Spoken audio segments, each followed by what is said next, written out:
how do you see AI impacting children? And, when I use children, I mean all the way up through education levels of college, et cetera. How do we see this kind of impacting the next generation? Because I know that I have friends who think that it's cheating if their kids are utilizing AI. And I firmly believe the opposite.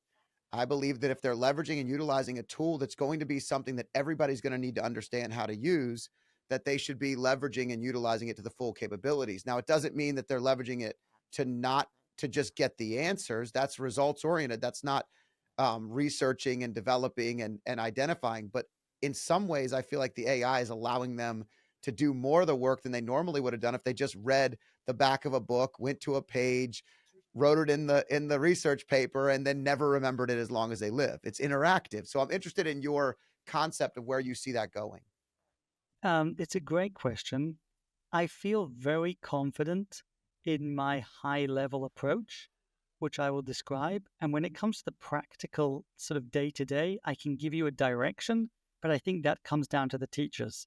So the high level approach, I would say, is I hear a lot of, my mum's a headmaster. My grandmother was a teacher. Like we have a lot of teachers in our family, and I totally understand the fear and notion that this is now going to change everything and it's a cheating tool. You mustn't do that. Um, Here's my counter argument. So 50 years ago, you used to teach students how to calculate using beads. So you need to do 55 times whatever. You're moving beads, you're working it out. Along comes the calculator.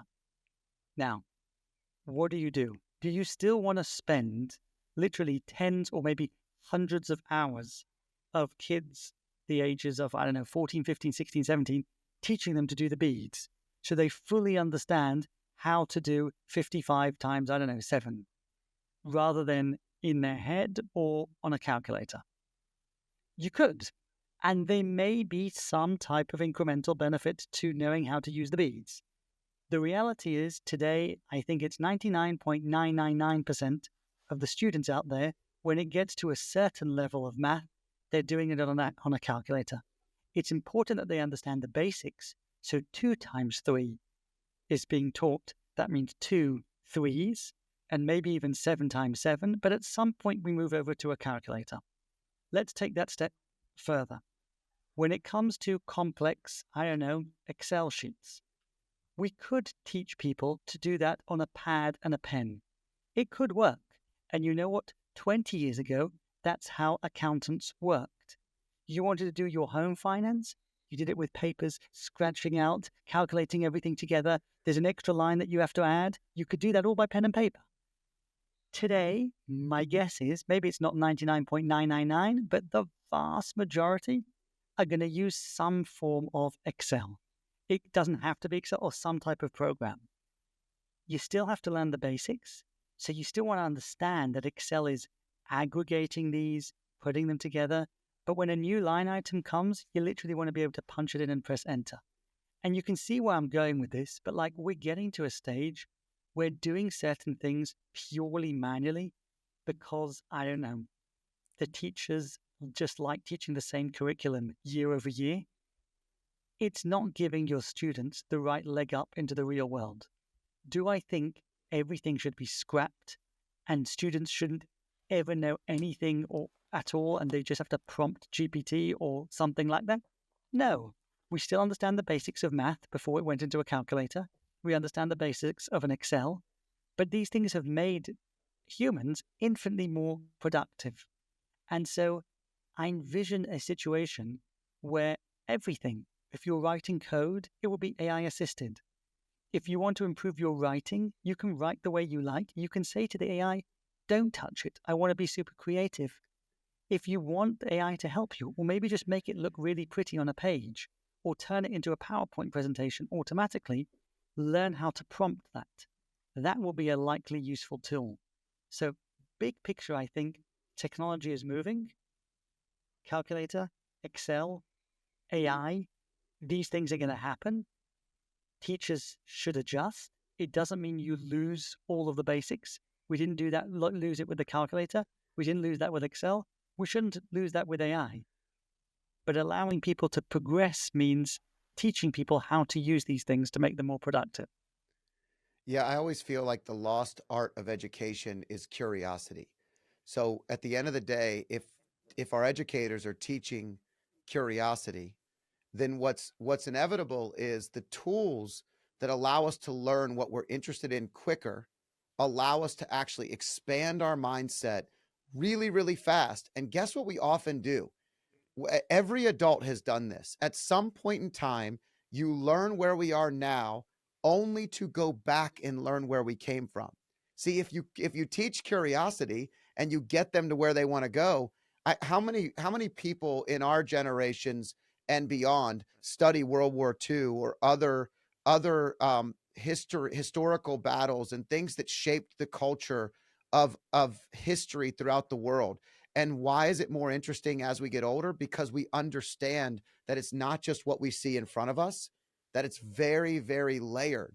And those layers of muscle, as you go down into curiosity, become something inevitably that people that want to go to the next level will seek. And I think that sticking to the traditional mindset sometimes is the ultimate weakness, and it's scarcity at its finest. It's concern that somebody has to do it this way because we've always done it this way. And I've been in the financial services industry for 23 years, and I do a ton of M&A where I purchase traditional practices, transition them into the next generation, allow the next gen advisors to come in and take over, and we develop strategies and scale and all kinds of things that really build, right? But the challenge is where practices, where people struggle to actually bring the next generation up and in, is where they try to get them to do the exact same thing parallel to what they did to get where they are. And that is insanity. It doesn't work. And wealthy families, the last point I'll make is wealthy families for generations have learned this skill. Successful wealthy families do not make their children do the same things that they did when they came from the Great Depression. They might teach them the lessons of that, but they allow them to escalate and elevate from there. And that to me is what AI is doing to our world today if we leverage and utilize it in an appropriate manner. No, well, first, it's a great point, and I'll say that I think one of the big benefits of AI for education is it's lowering barriers and allowing people who previously couldn't get into a certain field to make it potentially much easier. So I'll give an example. Again, one of the stories I talk about in the book is a non-profit in Israel called Tech Korea, and they take Ethiopians who have no technical background. Okay, some of them haven't studied basic math, some of them don't know English. And these are individuals who typically are in jobs like working in a gas station. And what they do is they take roughly 150 of them a year. So this is not a small number. And within 10 months, 93% of them will get a job in high tech, which is unbelievable if you think about the individual who was making, I'll give you some of the numbers, the individual who was making roughly $1,500 to $2,000 a month doing their first job will be making somewhere between 5 and 8 only 10 months later. And one of the things that Takala, the CEO, mentioned to me is that only in technology can this happen. And actually, AI has made it easier because thanks to AI, they are finding ways to teach people skills that they can then go and be like a front-end developer, QA, or any one of these jobs. He said, with AI, he said, I can take these individuals who have no background, but bring them to the playing field of somebody who may have 20 years, but the 20 years has been in an old environment, and the environment has changed so much that I can get these Ethiopians into high tech. Now, it's not the cutting edge jobs, but the fact that they move from that mountain, which was very sort of peaked, to one where now for the rest of their career, hopefully their salary is scaling much faster than inflation, tremendously faster than inflation, is an enormous opportunity.